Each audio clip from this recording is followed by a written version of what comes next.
chuva pedimos, Senhor, manda chuvas constantes, chuvas do Consolador. Cristo nos tem concedido o Santo Consolador,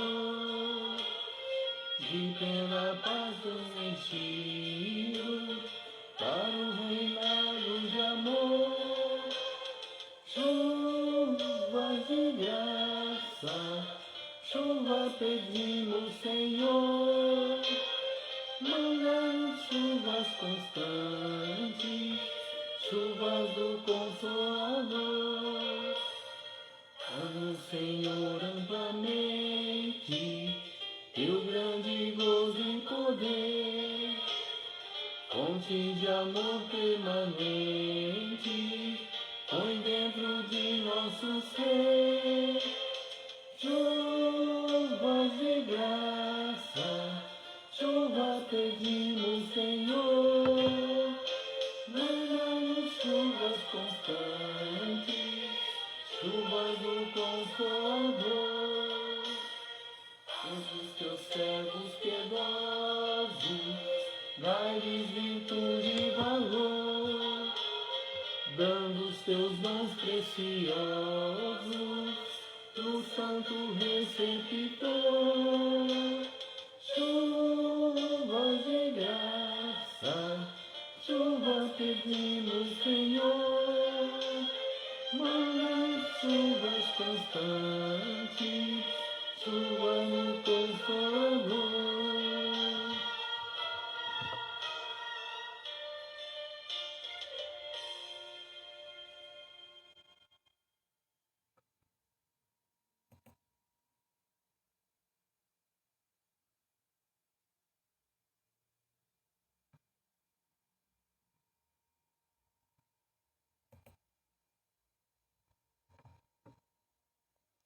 Bom, amados, um bom dia a todos, né? Aqui, antes de iniciar aqui cantando um louvor aqui, né? Em honrar o nosso Deus Santo Todo-Poderoso. Então, esta manhã aqui, amados, né? Quero aqui agradecer a Deus por estar mais uma vez aqui na presença de Deus, para a gente trazer uma mensagem aí do Evangelho, né? Voltar aqui, amados, voltar a fazer as meditações. Tinha dado um tempo aí com as meditações, pregando nas ruas com os irmãos, trabalhando muito também, né? Então a gente acaba ficando muito ocupado. E a gente hoje aqui vamos voltar de novo, né? Voltar às meditações que fazia aqui no Face, né? Para a gente trazer aqui uma mensagem para que nos edifique, né?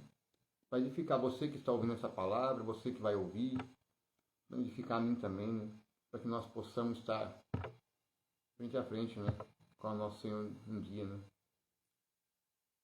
Vamos aqui, amados, hoje meditar o livro de Mateus, capítulo 16.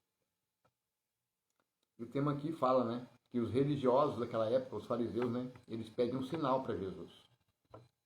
Vamos aqui. Os fariseus saduceus aproximaram-se de Jesus e, para prová-lo, pediram que lhe mostrasse um sinal vindo do céu.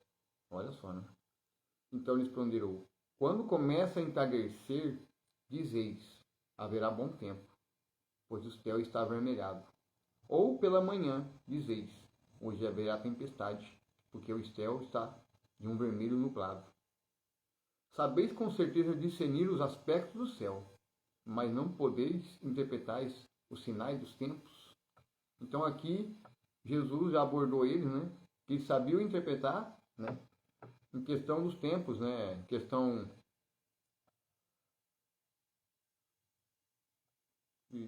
do sinal, né? Por exemplo, quando a gente sabe, né? Pelo dia, quando amanhece, você sabe que vai chover e você não vai, né? Então Jesus aqui mostrou para eles, que ele falou: vocês sabem discernir, né? Saber discernir os aspectos do céu, mas não sabem interpretar os sinais dos tempos. Esta geração perversa e infiel pede um sinal, mas nenhum sinal lhe será concedido, a não ser o sinal de Jonas. Jesus se afastou e partiu deles. Bom, a gente sabe qual foi o sinal de Jonas, né? Jonas, teve um chamado para poder pregar numa cidade chamada Nínive. Esse foi o grande sinal, né?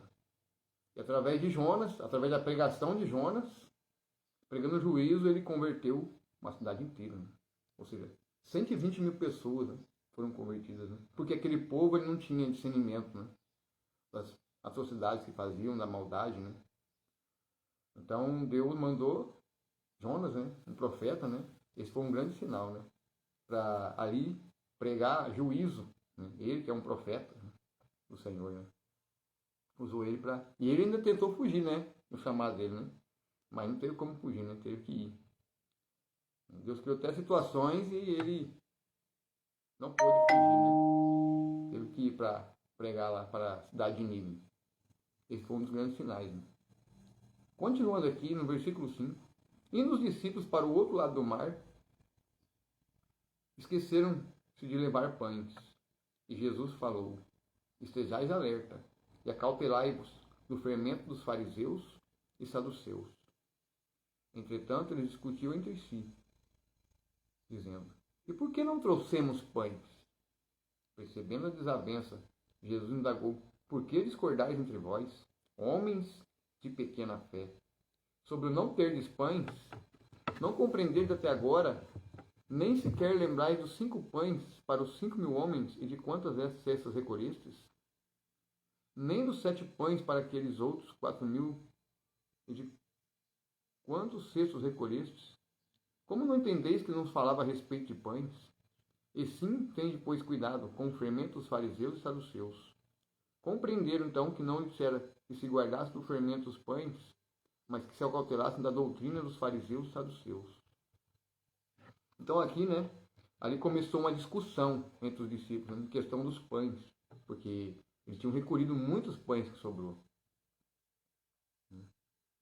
E eles ficaram discutindo, né, em questão dos pães. Coisa que Jesus não poderia fazer de novo ali, né, este milagre, né.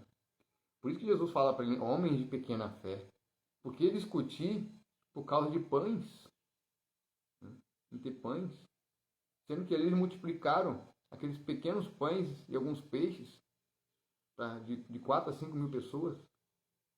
Estavam discutindo porque esqueceram de levar, né, aqueles pães. Esqueceram de levar aqueles pães. Sabendo ali do sinal que o Senhor Jesus fez, um grande milagre que ele fez ali, e ainda ficaram discutindo em questão porque esqueceram os pães. Sabendo que Jesus ele poderia fazer de novo esse sinal. Sabendo que é pela fé, né, como diz, né? Eu fico analisando assim, né? Muitas vezes a gente vai fazer evangelismo e às vezes a gente vai quase sem nada, né? Para algum lugar pregar. E Deus ele provê, né? Deus sempre usa alguém, né? Para ajudar, alguém para falar assim, ó, quiser vir comer aqui, né? Então a gente muitas vezes as pessoas ficam preocupadas, né? O que vai levar, o que vai fazer.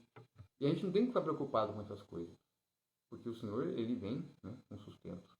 Ele vem com providência, né? No entanto, quando Jesus falou para os discípulos, né, quando formou os 12, quando fosse pregar nos lugares, né, ele fala, não leveis nem sacolas consigo, né? Porque tudo o Pai providencia, né? Ou seja, pela fé, né? E em questão também dessa passagem, ele se refere também aos fermentos dos religiosos, né? Para tomar cuidado, né, com os fermentos e a doutrina dos fariseus daquela época. E hoje em dia, a gente vê também nos dias atuais quantas heresias, né, tem hoje, quantos fermentos têm entrado dentro das igrejas, né? Quantas doutrinas que Jesus não manda fazer que os homens têm feito. A gente vê hoje dentro de certas igrejas, né, as pessoas, elas serem abençoadas, elas têm que participar de certas campanha daquilo, para Deus abrir as portas, sabe? São coisas que Jesus nunca mandou fazer, né? Jesus em nenhum momento fala para fazer campanha de envelopes, campanha daquilo. Então, hoje em dia, o que tem de fermento dentro dessas igrejas, amados, é muita doutrina demais. Os homens estão criando suas próprias doutrinas. Não estão vivendo a verdadeira doutrina de Jesus, que é pregar o evangelho, né, do arrependimento, da salvação, da libertação. Então eles estão pregando mais coisas que beneficiam a eles, né? Doutrinas, né? Campanhas, teologia de prosperidade, de riqueza, de bens materiais. Estão esquecendo do verdadeiro doutrina de Cristo, que é pregar o reino, que é pregar arrependimento, que é pregar santidade, que é pregar salvação. Estão criando só doutrinas para benefícios próprios, né? Para se apacentarem, né? Seus luxos. Eu tive de exemplo, amados, aqui, né? Hoje assim, eu uso na minha vida, né? Hoje aqui eu moro numa casa de fundo, né? Perto do meu pai, né? Junto com ele aqui, por causa da idade dele. Uma casinha simples, tenho coisa simples aqui, tenho um lugar onde dormir. Não tenho riqueza, não tenho aqui carro do ano, não tenho moto do ano, não tenho conta bancária gorda. Mas eu vou falar a verdade. Imagine a paz. É tão bom você não muitas vezes se preocupar com tantas coisas, mas você imagine a paz que é. É paz de espírito, é você ter paz na alma, é paz, estar em paz com o Criador, é estar em paz com o teu próximo. Não tem a melhor coisa do mundo, é você ter paz.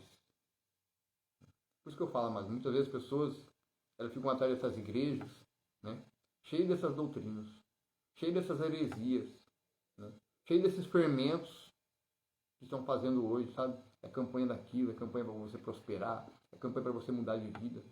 Mas salvação, santidade, pregar arrependimento, pregar contra a idolatria, pregar contra que a gente tem que andar em obediência à palavra, isso aí passa longe. As pessoas querem bênçãos, querem prosperidade, mas não querem andar em obedecer essa palavra aqui, obedecer os ensinamentos que Jesus fez. Porque Jesus, quando ele veio, ele não veio revogar a lei nem os profetas, né? Jesus fala, eu não vim abolir a lei nem os profetas, mas sim cumprir. Então Jesus ele veio nos ensinar como a cumprir essas palavras, a esses mandamentos, de uma forma mais simples, mas veio nos ensinar. Então, essa é a doutrina que Jesus quer, né? Que andemos em obediência à tua palavra. Procuramos andar em retidão com a tua palavra, para que possamos estar no grande dia na presença dele, participar da vida eterna. Então é isso que o Senhor quer da gente. Não adianta nada as pessoas ir atrás de certas doutrinas, de certas campanhas, de certas heresias que os homens vão criando nesses tempos, sabe? Para satisfazerem seus egos, para satisfazerem a si mesmos, apacentarem seus confortos, seus luxos. Infelizmente, amados, né? Infelizmente estão corrompidos. Né? E esse povo vai de mal a pior, né? E se não se arrepender, Deus vai cobrar, né? Vai cobrar deles. Então a gente tem que pregar um evangelho que a gente pregue arrependimento, que pregue santidade, que pregue salvação, que pregue para refrigerar a alma das pessoas. Porque a palavra de Deus, ela vem para saciar seu espírito, sua alma, né? Para cura espiritual, libertação, né? Paz no espírito, paz na alma. É isso que o Senhor quer para nós. E o povo fica atrás de outras coisas, né? As pessoas, em vez de buscar a salvação da alma, né? Procurar ajuda espiritual para crescer espiritualmente, viver em paz, para ter paz, né? Em família, em paz, né? Não, as pessoas ficam atrás de riquezas. Eu falo de exemplo hoje. Eu não tenho luxo, eu não tenho riquezas, eu não tenho carro do ano, mas uma motinha simples para mim trabalhar. Mas você ter aquilo que você tem simples, e você ter paz em espírito e paz na alma, é a melhor coisa que você tem na sua vida. Você ter Deus e o Pai na sua vida, ter Jesus na sua vida, ter paz em espírito e paz na alma, não tem coisa melhor. Não adianta nada você ter toda a riqueza do mundo, você ter todos os bens, você ter isso, você ter aquilo, e você não tiver paz. Porque a paz na alma e a paz no espírito é a melhor coisa que a gente tem que ter nas nossas vidas. E estar em paz com o Criador, né? Com todas as coisas. Continuando aqui, na meditação, no versículo 13, né? Quando Jesus chegou à região de Cesareia de Filipe, consultou seus discípulos. Quem as pessoas dizem que o Filho do Homem é? Jesus fez uma pergunta para eles aqui, né? E eles responderam. Alguns dizem que é João Batista. Outros dizem que é Elias.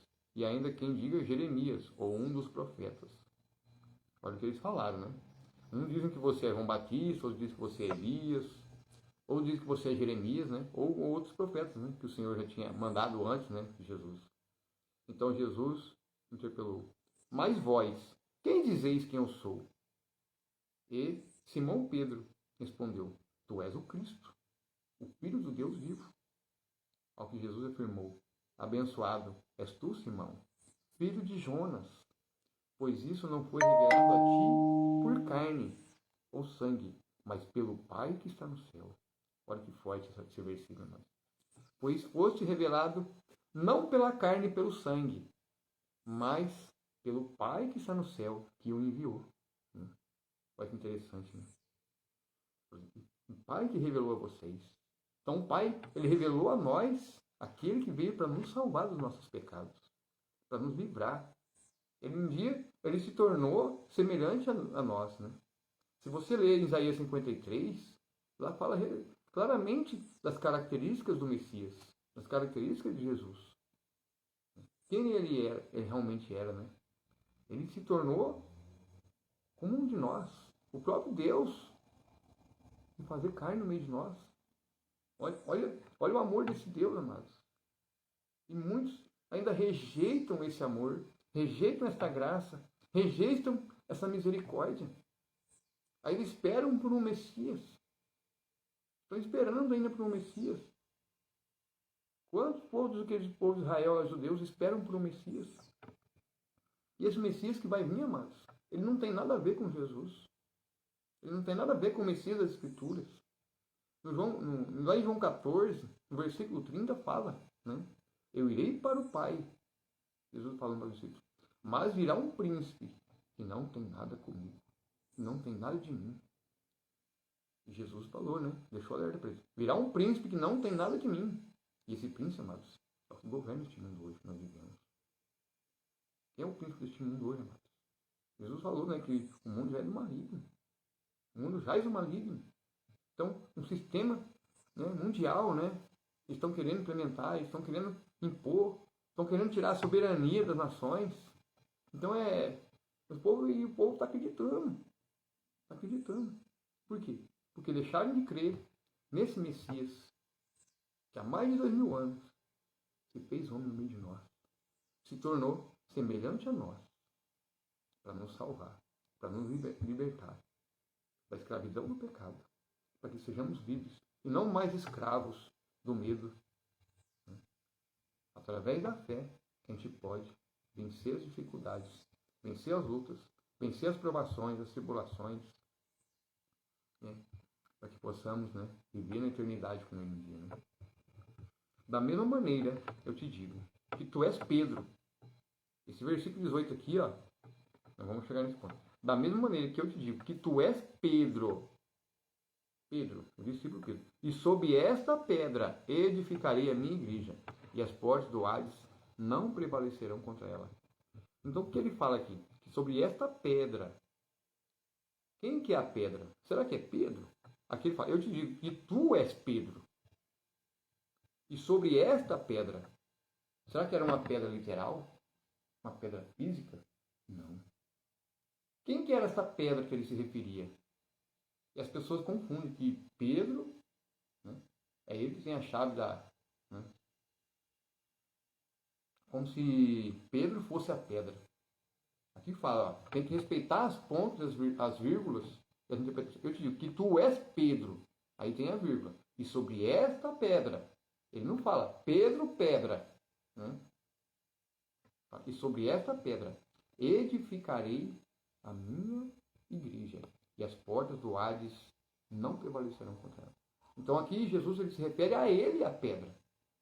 Ele não fala que Pedro é a pedra. E sobre esta pedra. Ele não fala, Pedro, você é a pedra. Não, ele fala, e sobre esta pedra. Ele não se referia a Pedro. referia a ele, Jesus. Ele fala, frente a ele, sobre esta pedra edificarei a minha igreja, e as portas do inferno não prevalecerá contra ela. Então Jesus é a pedra. Jesus é a pedra angular. A pedra angular que foi rejeitada pelos construtores. Ele é a pedra. Não é Pedro. E muitos católicos confundem isso. Fazem essa confusão. Ah, mas Pedro é a pedra. Não. Aqui fala, e sobre esta pedra. Senão aqui estaria escrito assim, Pedro. E sobre ti, Pedro, você seria a pedra angular. Seria ele a pedra? Não. Ele fala, a esta pedra. Então ele se referia a ele. Porque Jesus é a pedra angular. O Messias, né? Que se fez homem no meio de nós. Ele é a pedra. A pedra que é rejeitada. Rejeitado pelos construtores. E muitos ainda continuam rejeitando. Principalmente o povo religioso hoje em dia. Pai. Eu vou pegar aqui, amados, esse versículo de Mateus 16. Eu vou pegar aqui numa Bíblia católica. Eu tenho uma Bíblia aqui pastoral aqui. Então vamos pegar aqui e vamos ver a interpretação. Para ver que não tem muita diferença. Vamos aqui no versículo 18. E fala aqui, ó. Versículo 18.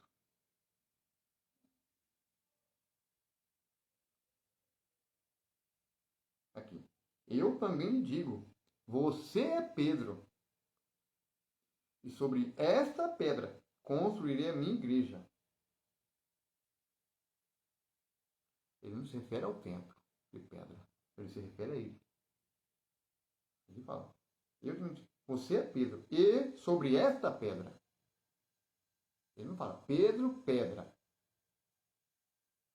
Aí o pessoal confunde, Pedro é o primeiro papa. Conversa boi dormir. Então ele fala que a ele mesmo, construirei a minha igreja. Quando Jesus fala construir a minha igreja, ele não fala construir um templo. Quem é a igreja? Quem é o templo de Deus, amados? Quem que é o templo de Deus? Você que está ouvindo essa mensagem é o templo de Deus. Eu sou o templo de Deus. A igreja, em geral. Sobre esta pedra, o templo de Deus somos cada um de nós. Porque Deus não habita em nada feito por mãos de homens. Então a igreja, ele fala, termo universal, são pessoas que crê em Jesus, que crê nas suas palavras e nos seus ensinamentos. Então ele fala, sobre esta pedra edificarei a minha igreja. Ele não falou para construir um templo aqui. Onde ele fala que... Aqui Jesus não falou para construir um templo. Onde tem um templo aqui para construir? Onde ele fala aqui, ó, construirei, edificarei. Aqui fala edificarei, né? Na língua King James. Essa aqui é a mais antiga tradução. Aí você vai na católica e fala construirei. A palavra construir é diferente de edificar, né? Edificar. O que edifica a gente, amados? O que nos edifica hoje? O que te edifica? A palavra de Deus, ela não vem para nos edificar? Para nos fortalecer? A palavra. Então, quando você tem a palavra de Deus na sua vida, você tem Deus na sua vida, você tem Cristo na sua vida, então é Ele que vai te edificar. Edificarei a minha igreja. Eu edificarei a minha igreja. Né? E a porta do inferno não prevalecerá. Então, amado, se você tem Deus, se você tem o Pai no seu coração e seu Filho na sua vida,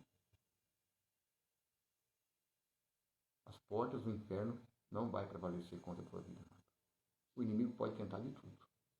O inimigo pode tentar fazer de tudo, mas não vai prevalecer se você manter a sua fé em Deus vivo.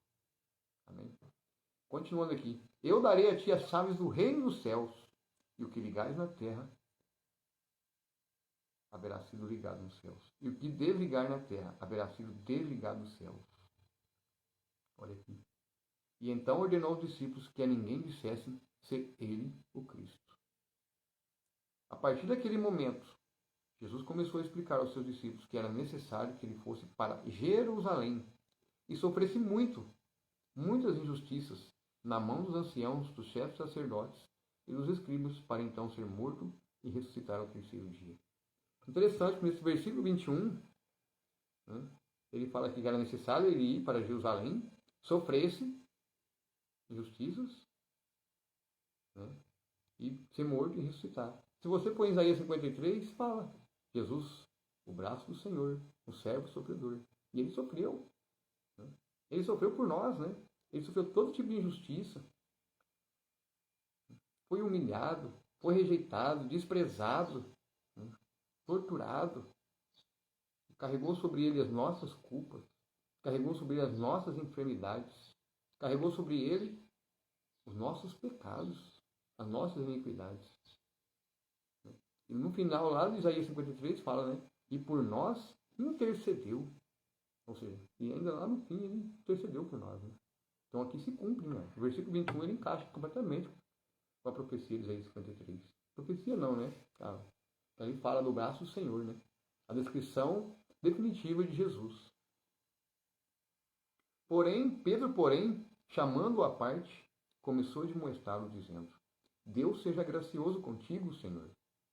De modo algum isso jamais te acontecerá. Então Pedro falou isso. Olha o que Pedro falou para ele. Começou a admoestar Jesus, falando, Deus seja gracioso contigo, Senhor. De modo algum isso jamais te acontecerá. E virando-se, Jesus repreendeu a Pedro. Para trás de mim, Satanás.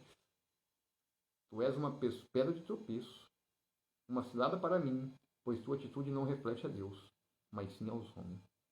Olha que Jesus repreendeu, né? Para trás de mim, Satanás. Porque Jesus já sabia que ele ia passar por tudo aquilo. Ele ia ter que passar. Ele fala, para trás de mim, Satanás. Tu és uma pedra de tropeço, uma cilada para mim, pois tua atitude não reflete a Deus, mas sim aos homens. Então Jesus declarou aos seus discípulos,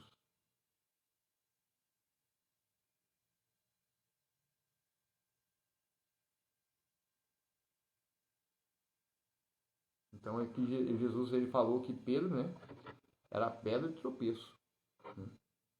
Não é Jesus. Né? Ele fala, aqui não se referia a ele, mas sim a Pedro. Né? Tu és uma pedra de tropeço. Ele prendeu, né? Satanás usando Pedro. Então Jesus declarou aos seus discípulos, se alguém deseja seguir-me, negue-se a si mesmo. Tome a sua cruz e me acompanhe. Porquanto quem quiser salvar a sua vida, a perderá. Mas quem perder a sua vida por minha causa, encontrará a verdadeira vida. Então aqui ele fala que a gente tomar a cruz. Aqui ele toma a cruz de Jesus. A cruz de Cristo. Ele vai. Se você quiser ser salvo, amados, você vai ter que perder a sua vida aqui nessa terra. Você vai ter que ser o contrário deste mundo. Você vai ter que andar em obediência à palavra. E hoje você andar em obediência à palavra é a mesma coisa que a pessoa fala, você é muito radical. Não, você é muito radical demais. As pessoas falam que você é muito radical, que você é muito fanático. É assim isso que as pessoas falam. Ah, quem que é esse louco pregando na rua? Esse povo tá louco, esse povo é doido. Por quê? Porque quando você toma a cruz de Cristo, amados, vão te chamar de louco. Você não vai querer andar com os padrões deste mundo. Você não vai querer participar de coisas que você sabe que não vai agradar a Deus. Se você um dia, quando você realmente se converte a Deus, se converte a Cristo, você não vai querer mais ir numa balada, ouvir músicas do mundo. Você não vai ter mais prazer naquilo. Você não vai querer viver mais certas práticas que você vivia antes. Você vai se tornar uma nova criatura. Então você tem que abandonar os prazeres deste mundo. Os prazeres da carne. Os prazeres dessa vida. E aí? Que nem agora o Natal, amado, que teve. Agora tem o Ano Novo. A gente sabe que essas festas são pagãs. São festas que foram criadas por homens. Não é a festa. Né? A gente serve comemorar que a Páscoa, né? Que a gente lembra são festas realmente religiosas, né? Não, as pessoas estão comemorando aí festas aí, ó. Que não é o Natal. A Bíblia não prova que Jesus nasceu em dezembro. Sendo que nosso clima aqui é calor, na Europa é inverno. E as escrituras elas explicam que realmente onde Jesus nasceu, quando ele nasceu. Então Jesus, o Messias, nasceu nesse dia. A gente sabe que isso é uma festa pagã. Porque eu também era pagão, eu também não tinha conhecimento. Desde quando eu conheci a palavra, eu não comemoro mais Natal. Não sei, não sinto prazer nisso. Porque para mim se torna um dia comum. Para mim, como um dia normal, qualquer. Por quê? Porque eles mudaram, porque eles misturaram, sabe? Criaram muita coisa, misturaram isso no meio da igreja, começou a misturar muito com o cristianismo. Com a verdadeira igreja, né? Aquele cristianismo puro, né? Primitivo. Então eles misturaram muitas coisas. Então ele fala aqui, ó, aquele que quiser ganhar sua vida, perderá, mas quem perder sua vida por minha causa encontrará a vida. Então não tem como você querer comemorar algo que está fora das escrituras. Fora da palavra. Continuando aqui no versículo 26. Pois que lucro terá uma pessoa se ganhar o mundo inteiro, mas perder a sua alma? Ou o que poderá dar o ser humano em troca da sua alma? Então muitas pessoas às vezes querem riquezas, né? Querem ser reconhecidas mundialmente, quer ter um monte de seguidores. Mas eu não quero que seguidor para mim, não. Eu não quero que pregar essa mensagem aqui e ter seguidor para mim. Quero que vocês sejam seguidores de Cristo. Seguidores daquele que um dia se fez homem no meio de nós. Não seguidor meu. Você siga esse homem que está aqui na palavra. Porque é ele que vai salvar a sua vida. Não é eu. É Jesus. É o Filho do Altíssimo. Então não queira pensar que eu vim aqui para se aparecer, eu queria seguidor. Não, não quero seguidor para mim.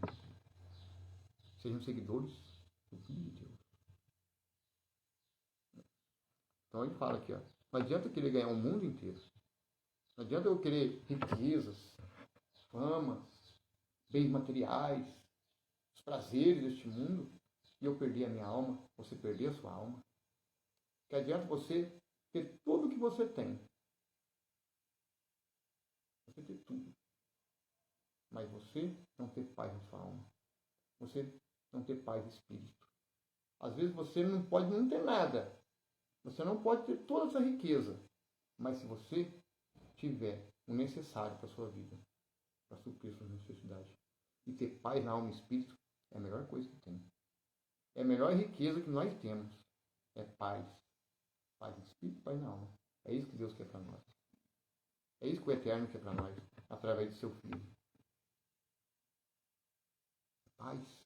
Paz no espírito, paz na alma. Que adianta a gente querer trocar tudo, paz no espírito, paz na alma, por riquezas, por prazeres da carne. Não. A coisa melhor é você ter paz no espírito. É paz na alma, é paz no coração. É a melhor coisa que tem. Olhando aqui, olha que dia bonito. Olhando aqui agora, olhando aqui, quintal aqui, uns pezinhos de árvore aqui. Sabe, você vê assim um dia assim, aquela coisa simples, um dia bonito. Tem coisa melhor é você ter paz. É a melhor coisa do mundo. Continuando aqui no versículo 27. Mas o Filho do Homem virá na glória de seu Pai, com seus anjos, e então recompensará cada um de acordo com as suas obras. Com toda certeza vos afirmo que alguns dos que aqui se encontram não experimentarão a morte até que vejam o Filho do Homem vindo em seu reino. Essa pregação aqui, irmãos, né, foi até meditado ontem no culto, né? Nós participamos com os irmãos aqui, na casa de um irmão, né? Só que foi em outra passagem, né? Foi em Lucas, né? Lá no livro de Lucas. Essa mesma passagem aqui. E é interessante que aqui Jesus ele fala, né? Com certeza afirmo que alguns aqui se encontram não experimentarão a morte até que vejam o Filho do Homem vindo em seu reino. E quem ele se refere aqui? A João, discípulo. Porque João foi o único apóstolo que não foi martirizado, que não foi morto. Não foi morto. Foi o único apóstolo que não foi morto, martirizado, tipo assim, né? Perseguido, né? Decapitado ou crucificado, né? Como Pedro foi de ponta cabeça, como muitos outros que morreram, né? Pelo Evangelho. Então ele foi o único discípulo, né? Ele foi preso, né? Numa ilha, né? Deus permitiu que ele fosse preso. E lá o Senhor, né, ele experimentou, né? Ele passou, ele teve muitas experiências ali, né? Na ilha de Patmos. Ele teve todas as visões. No entanto, foi ele que escreveu o livro de Apocalipse. Né? Foi através das visões dele. Né? Ele experimentou, né? Ele teve todas as visões da vinda do reino de Deus sobre essa terra. Ele passou, todas as experiências que ele teve em espírito, né? Arrebatado em espírito, o Senhor mostrava tudo para ele. Revelando tudo para ele para os tempos futuros que estamos vivendo hoje, amado. Então é o único discípulo que não morreu, mas não é que ele não morreu, ele teve uma morte natural, mas ele não morreu martirizado, perseguido, né? Odiado. Então ele teve toda essa experiência sobrenatural, né? Experiência, né? Em espírito com o Senhor, revelando para ele tudo o que nós estamos vivendo hoje, amados, que é o fim dos tempos, que é o livro de Apocalipse. Chamado, conhecido também como livro de revelação, né? Revelação, né? O Senhor revelou para ele todas as coisas, né? Então ele não experimentou a morte até que o Senhor revelasse, né, a vinda do Filho do Homem. E veja um Filho do Homem vindo em seu reino. Seu reino. Então ele cumpriu, né? Se a gente olhar também, amado, em questão aqui de a gente tem que negar-se nós mesmos, né? A gente tem que morrer para esse mundo, né? Morrer para esse mundo pecaminoso, esse mundo caído, esse mundo cheio de, né, iniquidade, injustiça, né? Infelizmente vivemos no meio dessa grande Babilônia. Mas essa Babilônia um dia ela vai cair, né? Porque a palavra de Deus tem que se cumprir, né? Ela vai cair. Enquanto isso a gente tem que continuar pregando, amado, essa mensagem e esse evangelho a toda criatura. Entendeu, amado? Então, quero aqui agradecer nesse momento, né, por essa mensagem, por essa meditação. Que Deus abençoe a vida de cada um que vai ouvir essa palavra, essa mensagem. Né? Compartilhe, né, para que mais almas sejam alcançadas, né, para a honra e glória do nosso Senhor Jesus Cristo. Amém? Que a paz de vocês, amados, né, esteja aí nesta...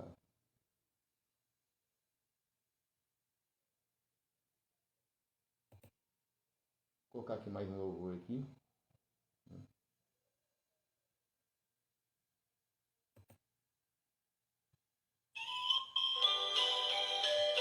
Louvor aqui, amado, ó. Plena paz. Santo gozo tenho em ti, ó meu Jesus, pois eu creio em tua morte sobre a cruz. Ó Senhor, só confiando nesse mundo viverei, entoando aleluias ao meu Rei. Oh, glória a Deus, Jesus, pois aqui de ouvir, eu ouvi meu bom pastor e meu Senhor. Com os anjos que o louvam, eu também o louvarei, entoando aleluias ao meu Rei. O amor de Jesus Cristo é muito grande para mim, pois sua graça me encheu de amor sem fim. Meu Jesus foi para a glória, mas um dia eu verei, entoando aleluias ao meu Rei. Oh, glória ao meu Jesus, pois é digno de louvor, é meu Rei, meu bom pastor e meu Senhor. Com os anjos que o louvam, eu também o louvarei, entoando aleluias ao meu Rei. Este mundo não deseja tão bondoso Salvador, não sabendo agradecer seu grande amor. Eu, porém, estou gozando do favor da sua lei, entoando aleluias ao meu Rei.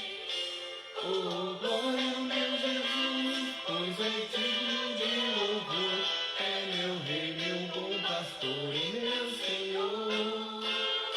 Como os anjos que o